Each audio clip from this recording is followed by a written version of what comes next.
evening, Niner fans. It is Friday night. It's late. It might be Saturday where, if you're on the East Coast. So appreciate y'all for tuning in. It's been a long day. We didn't get a minute till now, this late, to come to you live. But better late than never. As always, brought to you by Gold Bar Whiskey, Sleeper Fantasy, and Bet US. And you know what? I got my boy Bash in the building because we do this on Friday nights. We predict. We talk about the upcoming game. We talk about the trending headlines leading into Friday. There's a lot of juicy gossip that we got to talk about. What's up, Bash? How you doing, man? Doing good, man. It's always great to link up with you. We unfortunately we're not able to connect last week. I had some computer issues last Friday, but we're here now, ready to talk some Niners. We came off of a very unfortunate loss, and we got to shake that up and let's see if we can be just beat New England. We got to do something, man. Yeah, man. Shout out to everybody. And sorry if you guys are trying to join earlier. There's some technical difficulties, so we had to change some things. But we're back. We're ready. And good to have my boy Bash back. I'm glad that you got your computer difficulties issues settled up. But you know what? There's a team that needs to settle their issues, and that's the San Francisco 49ers, because they got some technical issues, like you said. 2 games in a row they've lost. Heartbreakers. They need to get back on track this week. And the best medicine is a win against the Patriots, who are not that great. They got a decent defense. They've won a game, but they got a new quarterback. A rookie. They got issues at the quarterback position, I would say. And a team that's looking for identity, rebuilding team, new head coach, all that stuff. 49ers are a 10-point favorite. They should win. It's at home, Levi Stadium. If they don't win, 49er fans are going to be very mad, very pissed off. So, yeah, the 49ers should win this game. But let's talk about all the stuff leading up to Sunday, and then we'll make our predictions. So today, Bash, the 49ers let their injury report go out. The big news of the day is George Kittle is going to play Sunday. He's cleared. He had an hamstring issue last week. He didn't practice. He practiced 3 days in a row this week, and he's cleared for Sunday. What do you think? George Kittle, the people's tight end.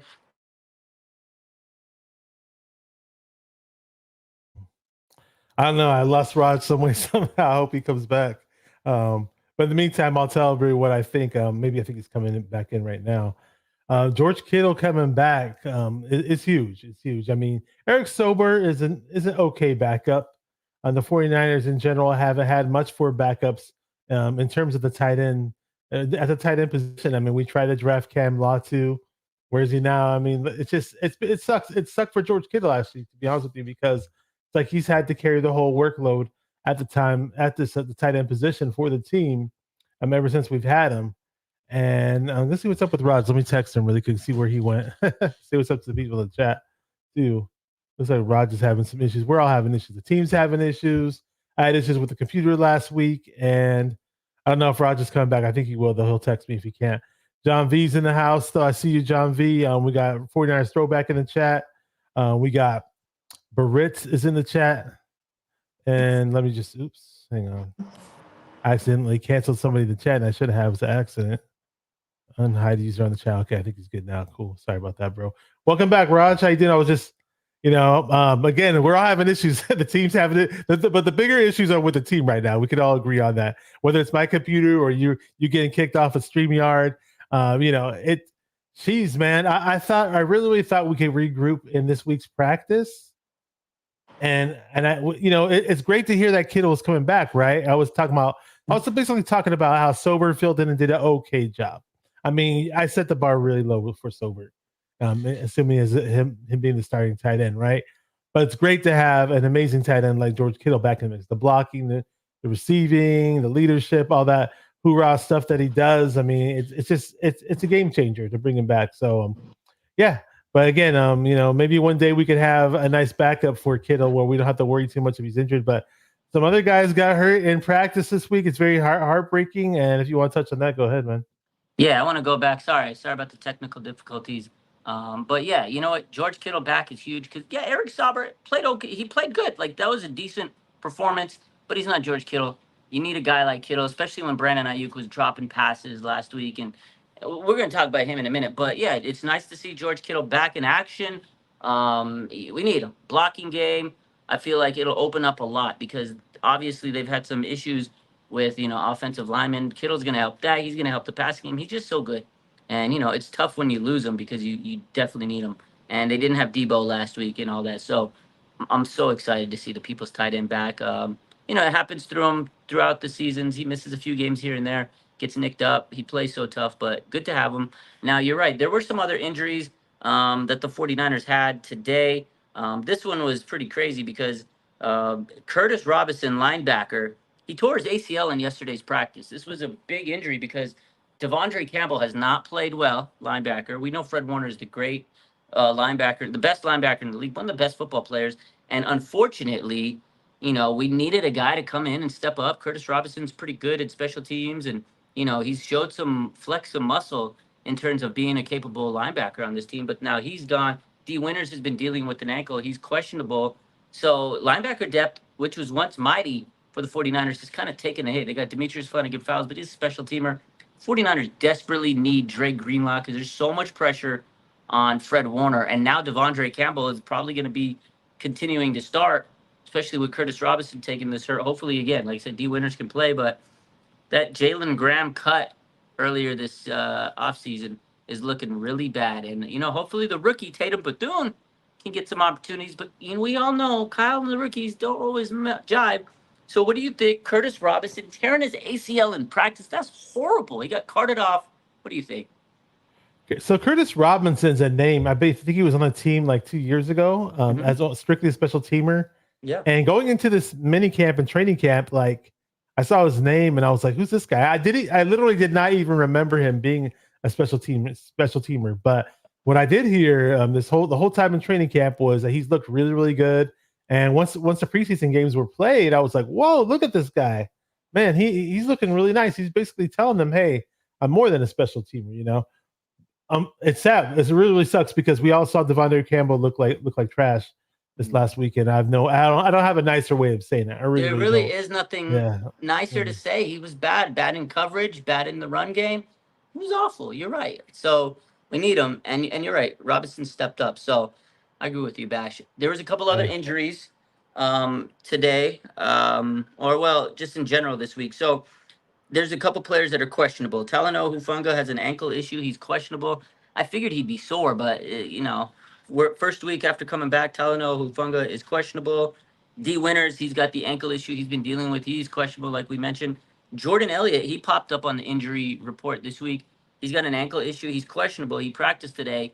But with Javon Hargrave going out for the season with the torn triceps, this is huge that Jordan Elliott's not going to questionable. I'm not saying he's not going to play, but we need him. We need him to be able to go in there and do the thing, on the defensive line. So that's a big injury. And then two other guys that are kind of big names for 49ers are questionable.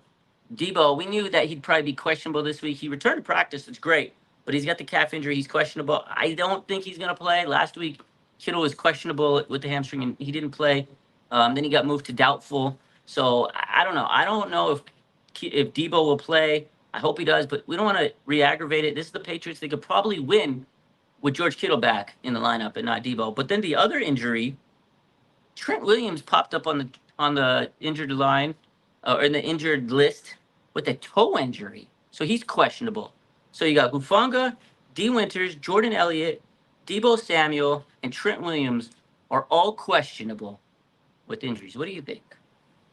Man, last year I was kind of joking about this, and I hate to joke about it, but we're banged up Niner gang right now. That's what we are, man. It really sucks. But other people have to step up to the plate. And like Kyle Shanahan said this week, in the presser, he said other teams around the league have injuries too. But I don't know if it's as bad as we got. I mean, right, like I said, right when I thought things were going to be okay injury wise and things were getting better, boom, we lose Curtis Robinson, Javon Hargrave. That's terrible. That's horrible. I was really excited to see what D. Winters can do if we could get him on the field some way, somehow. And then he's got this lingering ankle injury. So you mentioned Tatum Bethune. And yeah, somebody's got to step up to play. Again, we're not playing a powerhouse. It's a game that we should win. But then again, we thought that this past weekend, didn't we? Against the Rams. Yeah. They should have won that game. But like I said, it's just one of those things. This season's injuries are catching up. I got a comment here from Tej Beats. He says the season just doesn't feel right. Won't be surprised if we're wild card or first round exits. I think we might be a wild card the way it's going, but I don't hate that. Again, I said it before this week that if the 49ers are a wild card team, I'm okay with that because they play good when they're the underdogs, when people don't expect them to win and they're, backs against the wall. So that's okay. But kind of feels like they might be this 10-7 type team right now with the injuries. I mean, it's been a tough season so far. So I don't know. It's been weird. I got another question from or another comment from California man. The 49ers are seeking their first home win over the Patriots since 1995. That's crazy. Obviously, Tom Brady played for the Patriots for a long time and it was hard to beat them. But 1995, dude, that's crazy. This went back when the Wu Tang was dominating the airwaves. Wu Tang Clan ain't nothing to with back in '95. Back then, Notorious B.I.G. was coming out, and the Loonies. I got 5 on it. The Bay Area got to be loyal to Diddy was soil. doing his thing. Diddy was doing his thing. Bro, you're talking about Diddy, man. There's some crazy memes. There's some cartoon that I watched about Diddy and Usher and whatever. So it was one of the craziest things I saw on Instagram. It was hilarious. If you haven't seen it yet, I'll send it to you. We're going off topic a little bit, but it's nuts. But the thing is, though, the 49ers, you mentioned 1995. It's very seldomly the 49ers ever have host a game with the Patriots in town, though, too, right? Yeah. I mean, I remember one time when the Patriots had their backup or something like that, and they were throwing to Randy Moss, and it's just one of those rare things for the Patriots to show up on our home turf. Yeah, but hopefully I don't remember seeing the Patriots play the Niners in a long time. Yeah, it's very rare. I remember the Niners played them in Gillette back when 2012. I posted a highlight clip when it was the Harbaugh-led Niners, and they went into Gillette. They were up big, and then Brady leads the comeback, and then of course a Crabtree saves the game. He's the hero. Yeah. But I mean, that's when the Niners had Moss and freaking Crabtree. Randy Moss goes back to Gillette, played his old team, but it was like end of his career. Randy Moss. That team was great. 2012. That Niners team was something else. You can make the argument that was one of Kaepernick's better games. He had like 4 touchdowns, and dude, that game was insane. That was a really fun game to watch. That was a crazy game. Back and forth defense. Defense was picking off Brady. Brady came back, and I was like, "What?" They fumbled the ball, and Gore fumbled, picked it up, touchdown. What a game, man! That was one of my favorite games in that era. But flash forward to today. Both these teams are a lot different. Niners coming off a Super Bowl loss. Patriots are trying to find their identity. So we'll see how it goes. Niners, again, should win. We did talk about the injuries. We talked about questionable Talanoa Hufanga, D winners, Jordan Elliott, Deebo Samuel, and Trent Williams. I want you to give me your thoughts. Trent Williams, again, he popped up on the injury list this week. He was sick the other day. He had like the flu or whatever. I don't know what he had, but he was sick. Probably sick and tired of the bullshit. And then he he's got a toe injury. If Trent Williams can't play, are we cooked? Bash, tell me what's up with Trent Williams. Are we cooked? Are we cooked? I mean, let's assume Trent Williams doesn't play for whatever weird reason. He stubs his toe against the sofa or something. Yeah. And Jalen Moore is in there. It's funny. As bad as Jalen Moore looks in the preseason from time to time, I have seen him like step into real games and do a pretty decent job. I'm not saying that that's what I want to see. Of course, I'd rather have Trent Williams out there. Correct me if I'm wrong. Didn't Trent Williams have an injury scare in the game against the Rams? I could have sworn he did, but just that game's kind of a blur. In the Rams game, he left because he was cramping. He was. Okay, that's what it was. Yeah, that's what it was. He was cramping his style. So he's had back-to-back games with cramps, and they had to give him an IV back-to-back games. So I hope he could play, man, because Jalen Moore's decent, but you can't have Jalen Moore and Colton McKivitz. No. Now there was a good little tidbit yesterday when Chris Forster, the offensive line coach, met with the media. He says that they're actually working Spencer Burford in at tackle at practice. He played tackle at college. Okay. Now they're trying him out at tackle. I kind of like that. I think he could be effective. I mean, if he's better than Colton McKivitz, hell yeah, throw him in there. Let him play tackle. And, Trent Williams does get banged up. He does get hurt a little bit here and there. I mean, if Burford could play good tackle, might as well. It's good for the depth because they don't really have tackle depth. They don't have any tackle depth right now. Nope. And that all goes back to the draft of the past couple of years, right? A guy like me was pounding the table, saying every swear word in the book on the live draft shows on my friends' channels, and things like we're just like playing like it's like an uphill battle now. Like we have to worry about Trent Williams possibly retiring in the future. Like when are we going to shore up that position and prepare for the future? You don't want to be like it's out of luck when Trent retires or whatever, and then I'm assuming they think that they can go the free agent route and not develop anybody. I don't know. I don't know what they have in mind. But if they really find a, I'm not going to get too excited about it. Burford really pissed me off in the Super Bowl. I'm sure I'm not the only one to say that.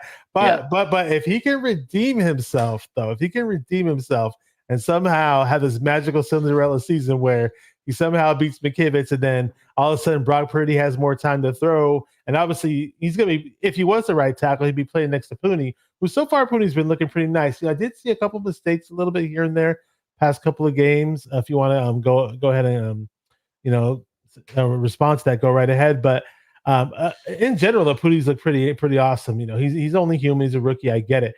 So if Burford could somehow step in and redeem his career some way, somehow, I'll welcome it. I remember we picked up that guy Hubbard. I was hoping Hubbard would be there to challenge on McKivitz, but not yet at least. So yeah, he didn't have it, man. I mean, I give Pooney a lot of credit. He's played pretty damn good, man. I mean, yeah, he's going to make a mistake here and there. He's a rookie. I'm okay with the rookie he's going through that because it's growing pains, but he's been pretty serviceable. He hasn't been a bad lineman compared to like Jake Brandel or Colton McKivitz, so I think he's got a bright future. So yeah, I think eventually they're going to need to figure out this offensive line because you keep neglecting it, and there's going to be a day when Trent Williams retires. We're going to cry, and then we're going to cry harder to cope with the fact that we don't have his replacement yet. So it's something to figure out. I know there's somebody in the chat that says he's got consistent lower extremity injuries. Like, he does get lower body injuries all the time, a hamstring, calf. It's a tough position to play, with the offensive line, and he's getting older. He's not getting any younger, so yeah, it takes a toll on his body. And now a toe injury. Like, I hope it's not a turf toe issue, but that's one of those things you got to deal with. And hopefully Trent can be okay. He is questionable. He's a tough guy, but you don't want any lingering things to get worse. So it's unfortunate. I hope he plays. Now, there's a guy that was on the injury report earlier this week, but he got cleared. Brock Purdy, he had the back issues. I think his back was just hurting from carrying the team, honestly, but he's cleared. He'll play That's a good Sunday. One. And Brock, you know what, man? He's been having a hell of a season so far. He doesn't have the touchdown numbers, but he's been putting up some crazy stats. He's like number 2 in passing, and he doesn't even have that much yak yards. I think he's like very towards the bottom in yak. Let me see the stat. Let me see. I know they posted it today on NFL on Fox. He's got the second most pass yards. He's had his wide receivers are averaging the lowest yak in the NFL, which is crazy because the Niners are the yak known for that. They're known for yak. So he's actually not dinking and dunking. And I posted on Twitter. I was like, well, there goes the check down merchant narrative. Everybody said he's a check down merchant. You know what? He's throwing that shit deep. He's slinging that pill. He's throwing it deep. He's carving up defenses. So Brock Purdy, man, he's proven that he can actually sling that ball. So good for Brock. I love to see it. I hope he has a big game. What you think, Brock Purdy? He's off the injury list. He's ready to roll. Second in passing yards. It's very unfortunate that we lost this last game because that was going to be like the statement game to say, hey, look, Brock can win it without Kittle, without CMC, and with a guy like Aiyuk not playing like the real Aiyuk. All of a sudden, Jennings just steps up and looks like a freaking Brandon Marshall, a poor man's version of Brandon Marshall, basically, is what I call him. If that's not a proper comparison, you're more than welcome to correct me on that one. But Jennings is for somebody who runs like a 4.7 240. How does he get open so damn much? Like the one touchdown he had at the back of the end zone, nobody was anywhere near him. It's like nobody was close to him. And he can still get separated on deep routes and everything. It's just crazy. And I was hoping this was happening during the game. And I'll talk about Brock in just a second, but I was hoping this would happen in the game when Aiyuk's playing. And like, dude, don't you see this right in front of your eyes? Like, Jennings is balling the F out. Like, isn't that going to inspire you to do better? Like, but I guess, dude, missing all that time is crucial, man. It's so underrated. And Larry Krueger was right, man. He said it multiple times. Like, nothing can like you could practice in front of a big like pine tree all you want or a redwood tree. It's never going to equate to playing at real football or practicing real football. But back to Brock, man. Again. Even Richard Sherman said it. He still thinks it was a statement game for Brock. He still thinks Brock made a statement despite the loss. The loss was pretty much based on the defense. We know that. We put the team, and on top of that, the missed field goal too. If you want to go that far, the drops. Pick your poison on why we lost. It was definitely not because of Brock. Somebody went out of their way to say, "Oh, Brock hasn't made that game-winning throw yet. He'll impress me when he makes a game-winning throw." Like, really, dude? Like, are you watching the games, man? And this is supposedly a Niner fan that said that. But yeah, I think we're really fortunate, very fortunate to have Brock. I mean, Sherman, when I was way to say top 5, I was saying top 10. And for the most part, I say top 10, but pretty soon later down the road in the season, top 5 will probably be right. We'll see. Absolutely, top 5 quarterback right now. The way he's playing, the way he's putting his team in a position to win, he's driving the ball down. He's running the ball, he's making plays, he's extending plays. Again, the line is banged up. Offensive line is not always giving him time, and he's creating plays with his legs, man. The wheels he has, 41 yards. I think 49ers Throwback said that picture where he's diving on the field. I posted that one this week. I mean, that was cold-blooded. I mean, you just see him diving for the pylon, probably where he hurt his back, right? Because he's diving, twisting, moving, juking, jiving, whatever you're going to talk about. He's doing it, man.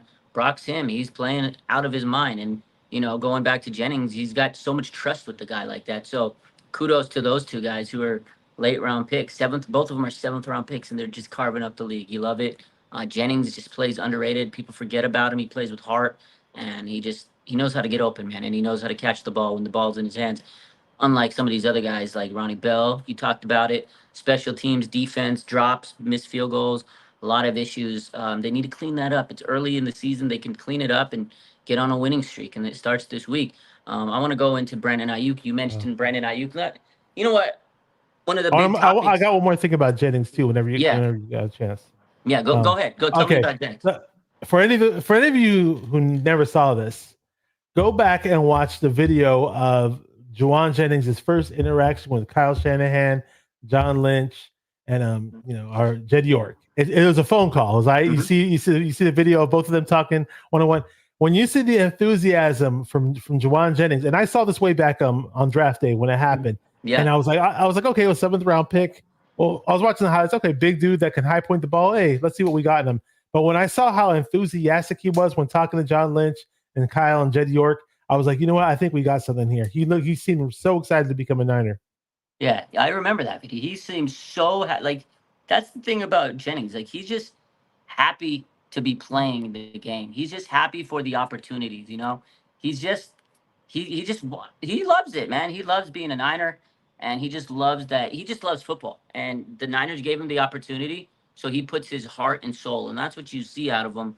Like, he doesn't care that he's not getting paid as much in BA, but he's going out there and he plays with so much fire. I love BA, or I love Jauan Jennings for it, man. He should be the one getting $30 million. Speaking of $30 million, Vash, you mentioned his name a little bit. We gotta spend a good amount of time because Brandon Aiyuk, money man, money bags, big boy, the money guy, the money man, making it rain. $30 million man. BA. A couple things he said this week. He says, "Well, I feel like teams are playing me different. Me and Brock, they know me and Brock's tendencies. Like, okay, you're $30 million man. Of course, if you're the wide receiver 1, they're gonna double team you. They're gonna bracket you. So I kind of see what he's saying on that. And he's sometimes not getting the ball. A lot of people are saying Brock doesn't trust him because he's not throwing him the ball. But when you throw to him 10 times, he got 10 targets last game. He caught half of them. He dropped a lot of passes. Like, yeah, maybe your quarterback doesn't trust you because you're dropping passes. I mean, and Brock, he says, I could throw things a little better. I can put the ball on him a little bit more. Like, Brock takes credit for mistakes on his players. Like, he took credit for Ronnie Bell. I could have threw him a better ball. We got his back. Like, Brock's so humble, man. And when people mess up, he takes the blame as a quarterback, as a captain. It's pretty refreshing to see that, but I don't need him to do that. These guys know they messed up. This guy's getting paid a lot of money. Go out there, ball out, and figure it out. So, that was this week. And then today, I'm sure you saw this because this was mega viral. This guy, Brandon Aiyuk, shows up to practice today. He's got some baggy red shorts, right? He's got some baggy red shorts. This is Shortgate, right? He's got some baggy red shorts. And I guess most people are like, well, okay, he's a grown man. He can wear what he wants. But there's a dress code. Everybody, if you go to school and you're a private school, you get a dress code. Sometimes you go to work, you get a dress code. Brandon Aiyuk's a professional. They got a dress code, right? Okay. Like, I get it. You want to wear these shorts. Kyle ripped into him. You saw the video. He ripped into him. Was like, you wearing these shorts? I don't know what he said exactly, but it looked like he's like, what the hell? Look at around you. Everybody's wearing the same thing. Like, there's solidarity. Everybody else has to wear the pants. Like, just because you want to wear these pants or these shorts doesn't mean you can wear it. And then they asked him in the presser, and Kyle's like, yeah, he wore the wrong shorts. And he's like, I wish I could wear different shorts. Like, wear your uniform. I got a clip. I want to put it on there. And I want you to address the Aiyuk situation. Sure. Did Brandon come out to practice today wearing the wrong shorts? Yeah, he did. Good question. No. I wish I could wear different shorts. How did George make it through the week? Yeah. So, Come out to practice today wearing the wrong shorts? Yeah, he did. Good question. No. I wish I could wear different shorts. How did George make it through? I didn't know that he performed the striptease on the practice field. Yeah, that's the part. I initially saw the video on your page too, but I totally overlooked that part. But yeah, that's just funny. it was Like, a come long on, video. man. Shout out to Grant Cohn for getting that great footage. That was great footage. I got to give That's Grant a lot really of good credit. footage. Yeah. So yeah, so I didn't show the whole thing. You can watch the video where Kyle's like pointing the finger and telling him blah blah blah whatever. And dude, bro, he just takes his shoes off. He drops trout. He had the black shorts on. He already had them on. Why did you put the red shorts on? And then he proceeds to take off those shorts and put the regular shorts on anyways. Like, dude, what is it? Just follow the rules, man. You're making a lot of money. If there's a rule in place, you got to follow. Like, you might not like it. You go to school sometimes. You don't like the rules. You go to work sometimes. You don't like the rules, but you got to follow them, man. And that's the point. I can't believe he took his pants and then he kicked. Then he kicked the shorts. Oh man. I'm gonna get some water while you. I want to hear your thoughts, back. Yeah. I mean, I don't know, man, about the whole show. I didn't know that the drink. I knew that they had a dress code, obviously, but I didn't know how strict it was or what the rules were, and I didn't think that Brandon Aiyuk was going to try to do anything different from what the other players are doing. But I guess lesson learned on his part. I don't know if he just did it on purpose to try to piss somebody off. Who knows what's going through his mind. As far as Brandon Aiyuk, though, during the game, though, I will say, I mean, when I was watching the game and I saw Brock Purdy have all this time to throw, and he was shifting around. I was like, "What are you doing, man? Throw it!" And all of a sudden, you see the replay and you see that Ayuk's hella open on this deep route. I'll be like, "Damn, that would have been nice for him to throw it there." But Shanahan actually said that he didn't run the proper route, and part of me thinks, well, maybe while the game was going, I was like, well, Aiyuk was dropping some passes. I don't know if Brock Purdy was second guessing him. And like, should I throw it? Should I not throw it there? I don't know. It would have been nice if he threw it there so we could all say, hey, hey, he gave him a shot. He threw it there, his direction, but we'll never know what would have happened had he thrown it that direction. But in general, everybody knows that Brandon Aiyuk has to be a better teammate. Brandon Aiyuk has to play better. I'm tired. I gave him a pass week 1 because he's been gone for so damn long. But at the end of the day, I mean, him being gone all this time, though, probably did, he's saying teams are playing him different and all. He can say that all he wants, but in reality, I think the real reason why he's not Brandon Aiyuk, obviously because he's missed so much time, but missing all that time with your quarterback, like the rapport, like he's had all this time to work with Jennings, right? Look how good Jennings looks. And early in the season, before Deebo got hurt, Deebo looked pretty good too.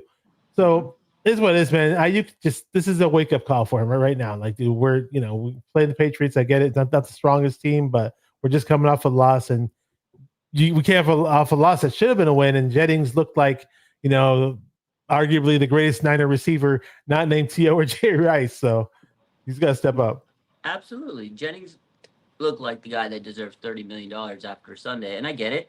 They were probably doubling BA, so it created opportunities for Jennings, but he still made the most of his opportunities. And also, you said it, maybe Brock just doesn't trust BA, because when he did throw it to him, he wasn't catching it. And it's like, dude, I can't put trust in you, because like Deebo's been catching the ball when he's been in. Jauan Jennings been catching the ball. And those two guys went to training camp and they practiced with Brock and they got that chemistry. Brandon Aiyuk's still in training camp mode. Like, in my opinion, he's still way behind these other guys. He's catching up. Because like you said, he was practicing in front of a pine tree or whatever you want to call that tree. Like, that's way different than training with your, actual cornerbacks and players and running routes and stuff.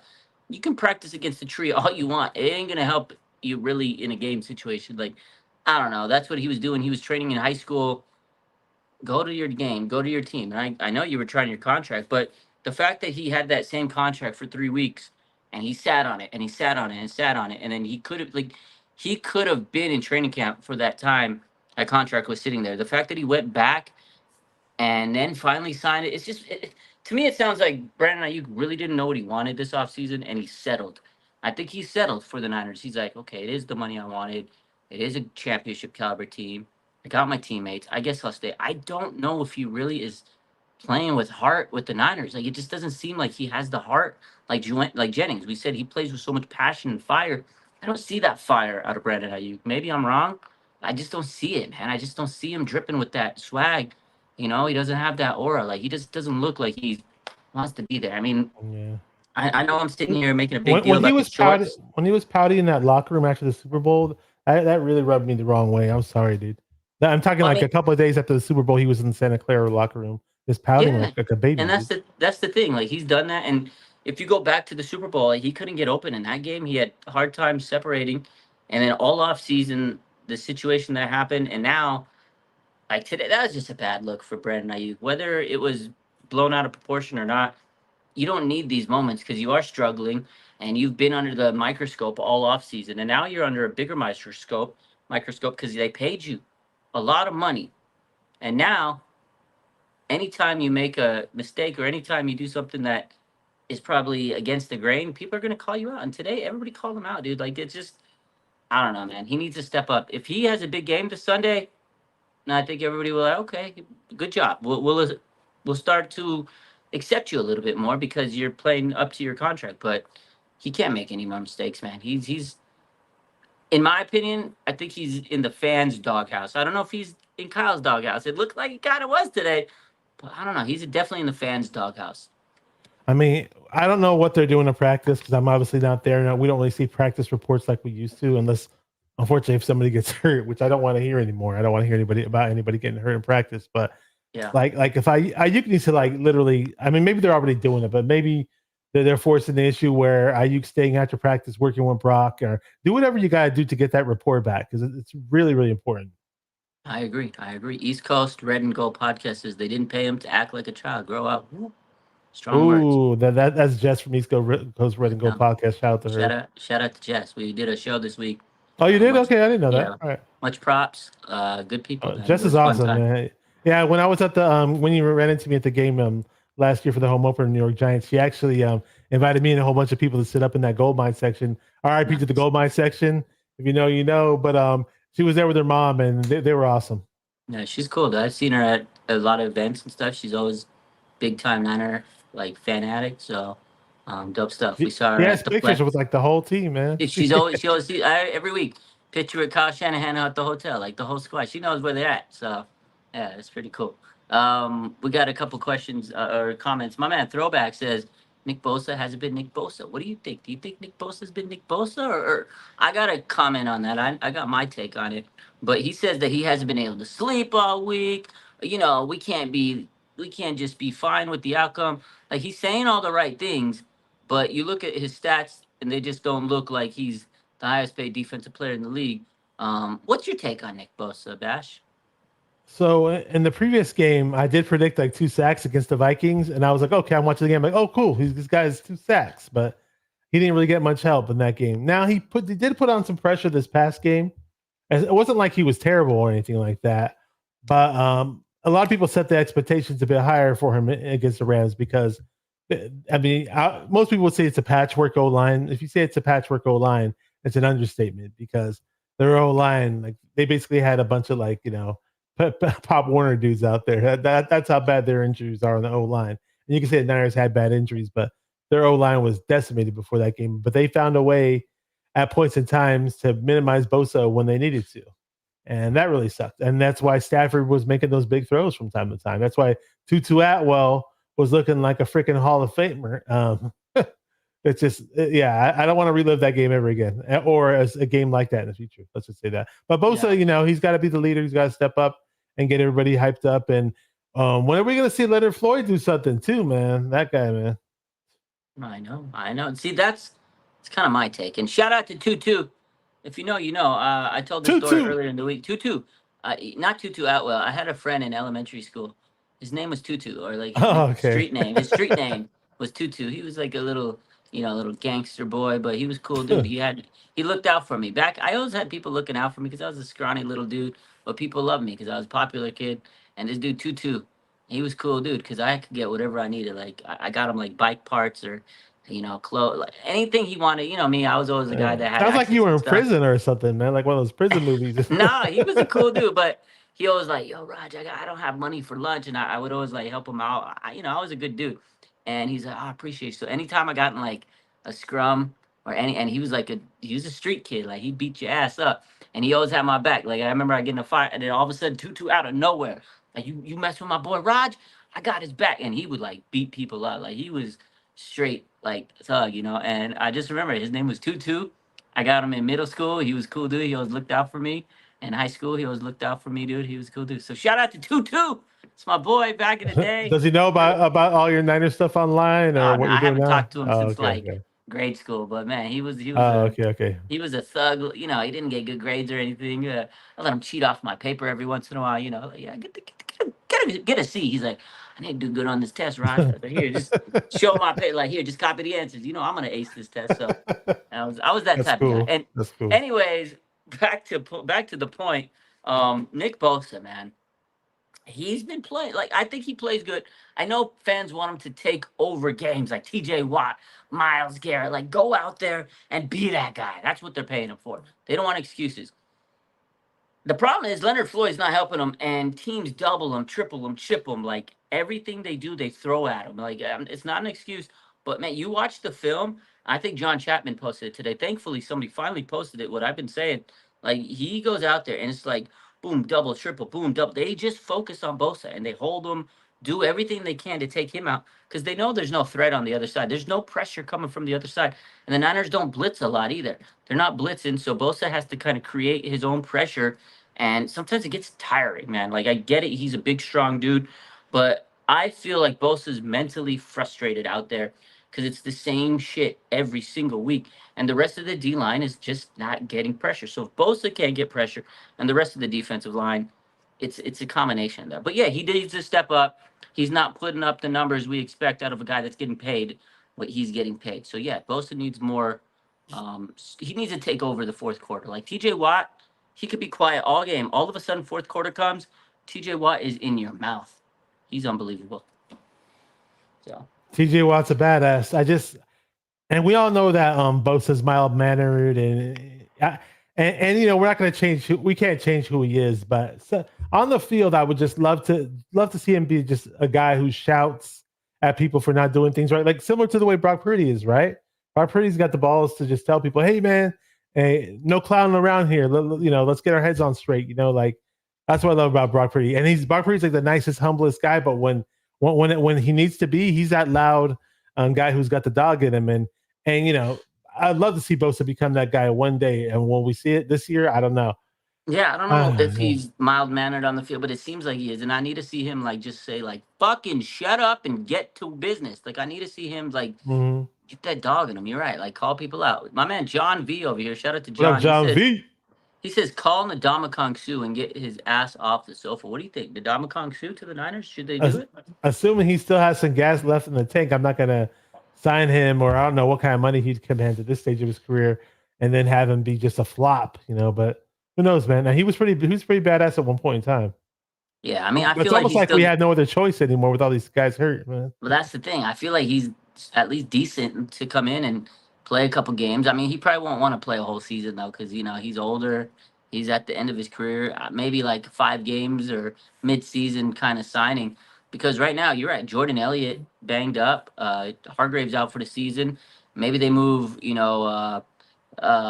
what's his name?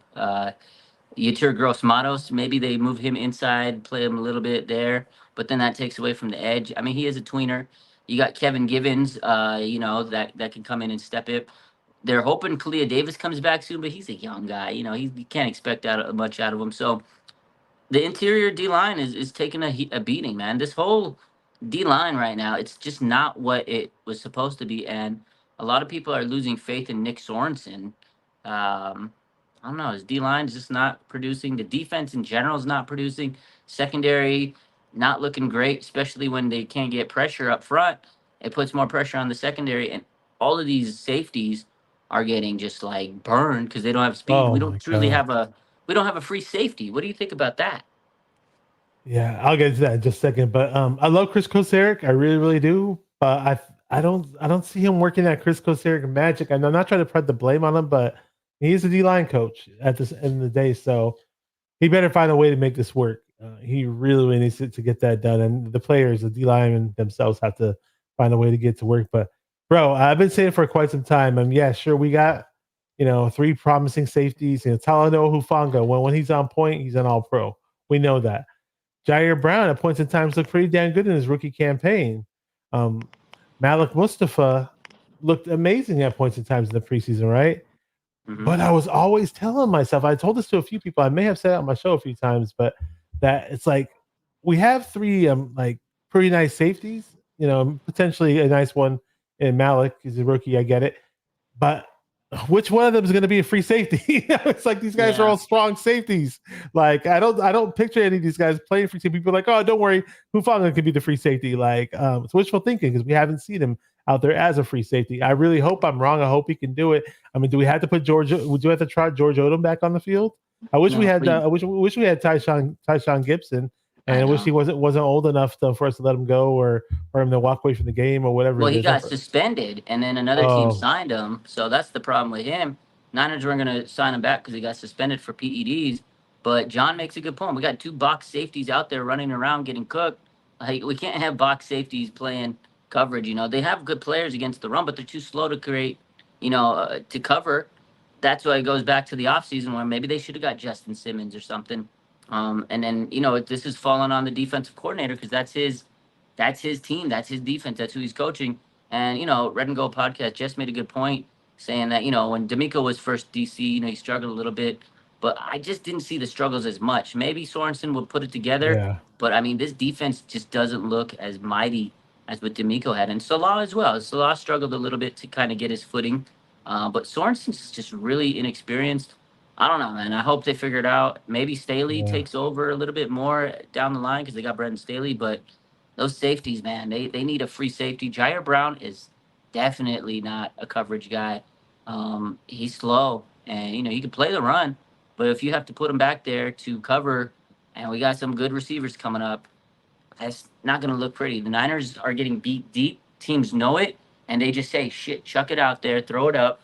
You might get PI or you might get a big pass. So right now, teams are strategizing to just throw it deep on the Niners. And until they can stop it, they're going to keep doing it, man. And that's what's frustrating right now because they are so susceptible to that deep pass. Tutu, your boy Tutu just went out there and dropped, that bomb towards the end of the game. I was like, oh, my God. And he said it. Matt Stafford, he wasn't getting pressured and he got comfortable.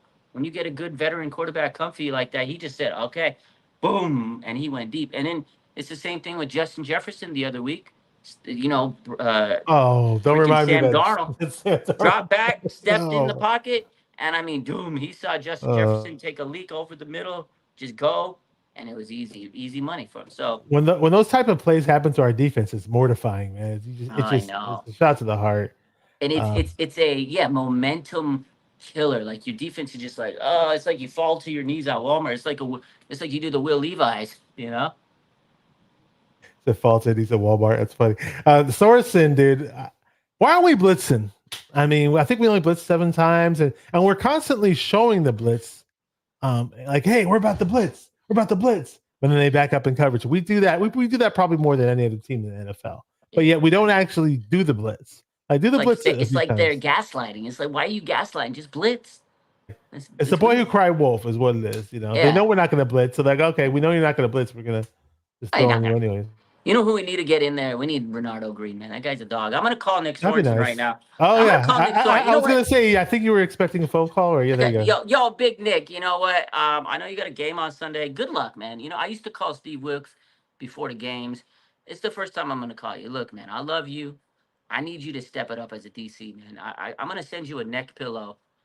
So when you're on travel games, it'll help you out. Relax your neck. You seem a little tense. You seem a little stressed.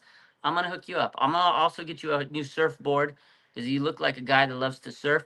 But I'm going to need something from you. I'm going to need you to play Renardo Green.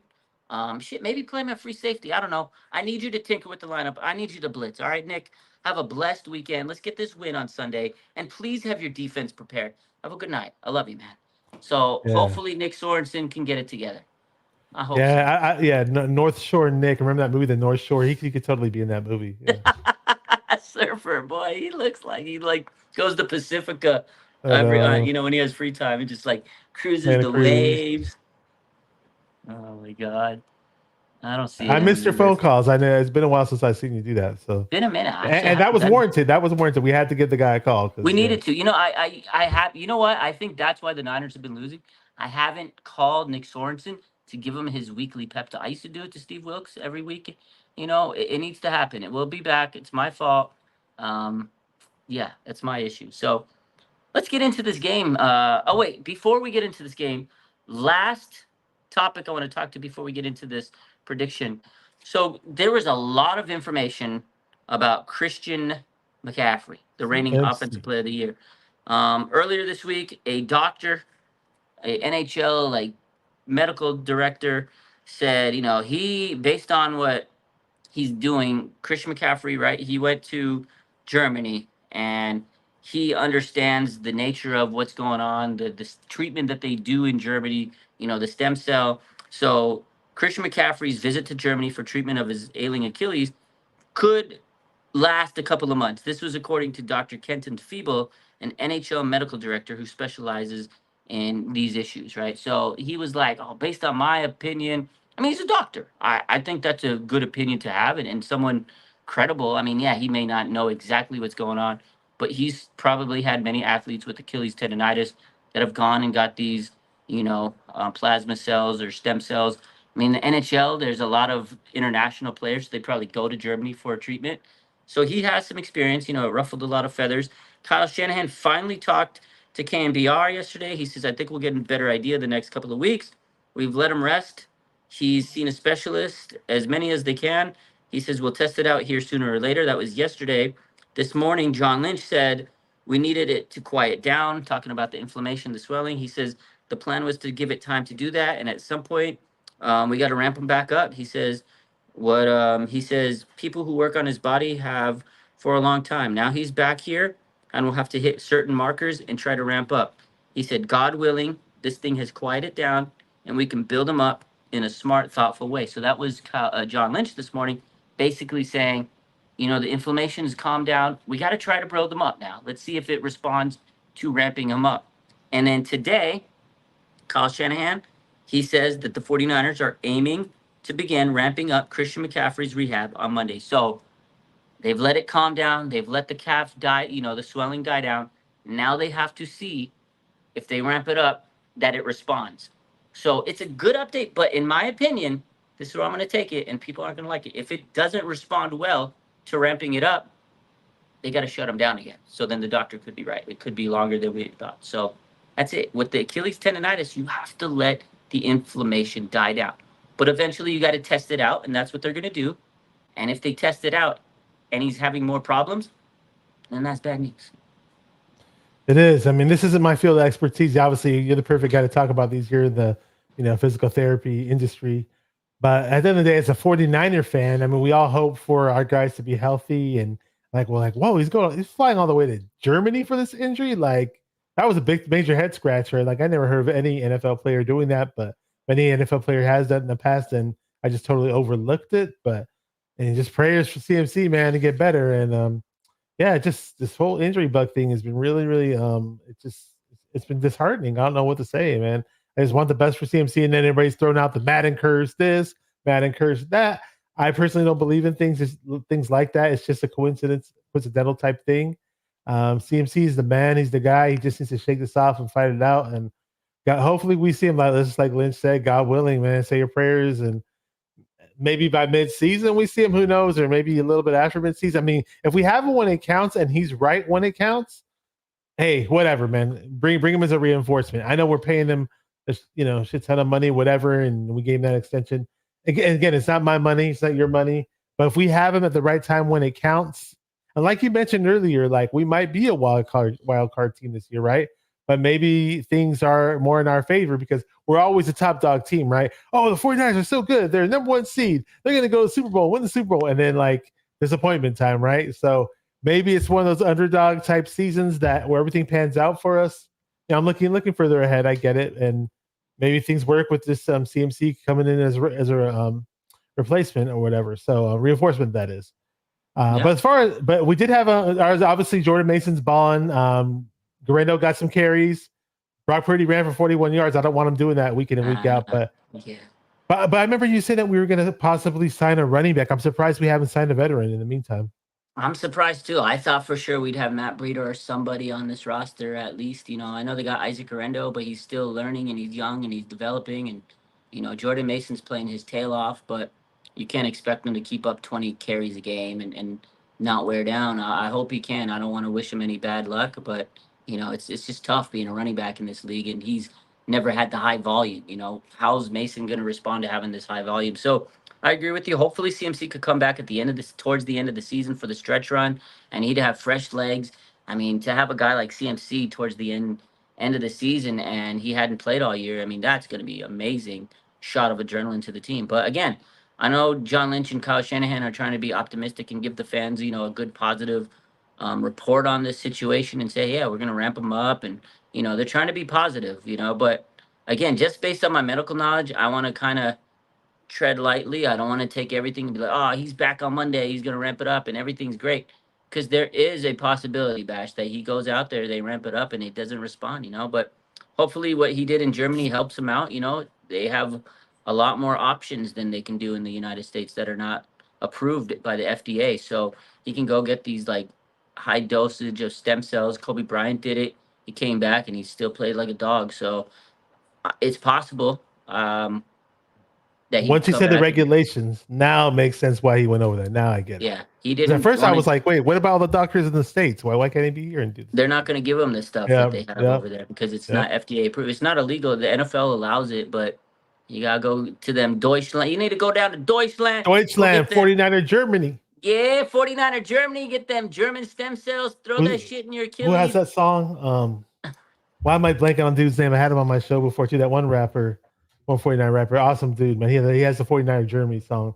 Buritz would know. He's in the chat. Shout out to Buritz. He's another. Yeah. We gotta get that Germany blood, man. That's Johnny Canal, I think. Dave Canal. Dave Canal. 49er Germany. Look it up. It's a good song. 49er Germany. Because the German 49 fan base in Germany is dope, dude. They're crazy, They got a group of like 20 or 30 dudes that go to like more games than the average Niner fan lives in the States. Real talk. That's I've crazy. met them before. From Germany? Yes, I've met them at the tailgates. They're nuts, man. They're really good guys, dude. That's crazy, man. 49ers throwback says, I don't believe it till I see it. I said the same thing today. Somebody texted me. I was like, oh, did Germany work? I was like, wow, wait till we see him on the field. Again, I don't want to be like negative Nancy about it. I just have medical knowledge, and it's not like he's just gonna magically. They're not gonna freaking Mr. Miyagi put on that and oh, he's back. Guess who's back? Back again. I hope he comes back though. I know. Need him. Hey, speaking of coming back, I heard there's a possibility of Pearsall possibly practicing after this week. Oh yeah, so let's talk about Pearsall. John Lynch talked about him this morning on KMBR, and he says that after this week, we can open his practice window, and all signs are indicating that he'll be okay for that. Getting him back in practice will be a big deal, and then we have a couple of weeks where we can activate him or just keep him practicing. He's doing really well. He's put in the work, and he's eager to get out there. He's trending in a really good direction. So you know what? Ricky Pearsall, next week, they're going to open up the practice window. Let's go, man. I'm hyped up. I know everybody is excited for Ricky Pearsall. Like, come on, man. Everybody wants to see Ricky Pearsall go out there and succeed. We all want him to play, and the day he comes back, that game is going to be lights, camera, action. He's going to be the most talked about player the day he comes back. It's going to be a fantastic debut, hopefully sooner rather than later. So, yeah, next week, get ready. Ricky P will be cleared to practice. So, I can't wait for that. Bash. I'm hyped up to see Ricky P. I'm very hyped up to see him. We all are, man. So, Bash, we got the Patriots on Sunday. The Niners are a 10-point favorite at home, Levi Stadium. Are we winning this game? Tell me. Just a second. I got something for you. Hang on. Why doesn't it let me do this? Here you go. Sunday. I felt like I had to say that. Yeah, we got to win this game. We have to win this game. And it sucks at this point in time in the season that we have a must-win game, but this is a must-win game. Purdy's going to be coming out firing on all cylinders. JJ's going to be JJ. Jauan Jennings, if you know, you know. Kittle's back. We got Jordan Mason, who looks excellent running in that zone scheme. I love watching Jordan Mason run the ball. He's got excellent acceleration. It's just a beautiful thing. He's not the pass catcher that CMC is, but hopefully, finally, this is the game that Aiyuk steps up and becomes a real Aiyuk. That would be really, really nice. That would help us a whole lot. And the defense, man, they like you called Sorensen for a reason, man. You got on the phone with him for a reason, man. The defense has to be the real 49er defense, not this crap where we fall apart just because a special teams blunder happens and then we look like the bottom defense in the league. But they have no choice but to win this game. Moody's got to make his field goals. People got to catch their passes. Special teams got to cover. I mean, I hear we played a pretty good kick returner too, though. But I still got the Niners winning, man. Let's do this. Yeah, I got the Niners winning. I got them winning 24-10. They should be able to dominate this team by at least 2 touchdowns. Brock Purdy, he's going to wheel and deal. He's going to be throwing it, carving them up.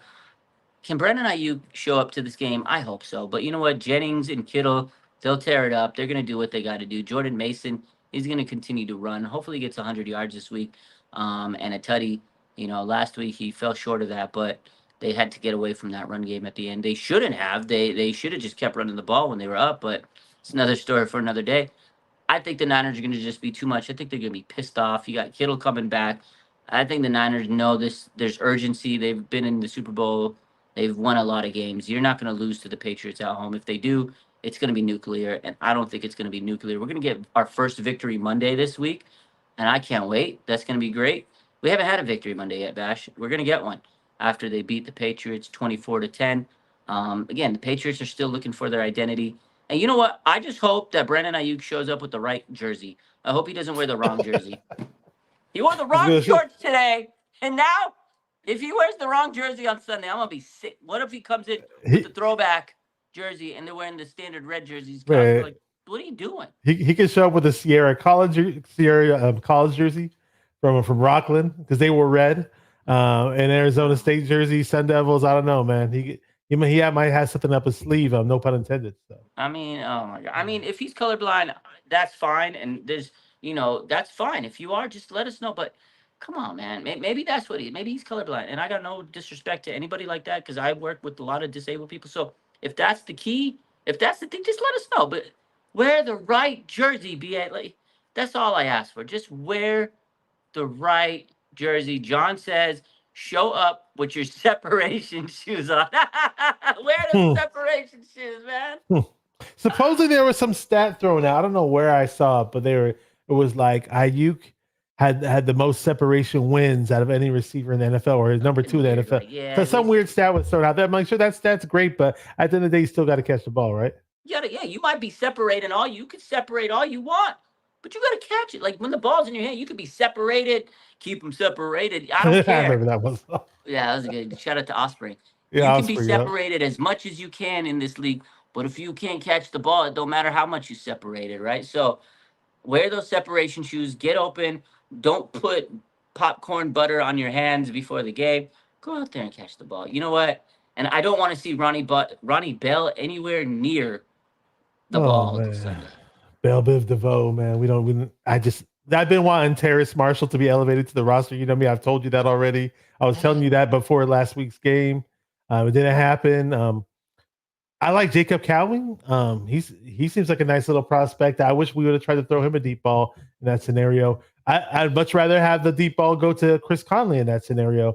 Nice veteran. If you see Conley, and whenever he has the huddle and he has to rally the troops, man, he's got the dog in him, man. He's on those NFL films type things when he's mic'd up. I saw that. Conley's a nice veteran to have, man. He's good, man. He's a cool dude. Yeah, he speaks so well too.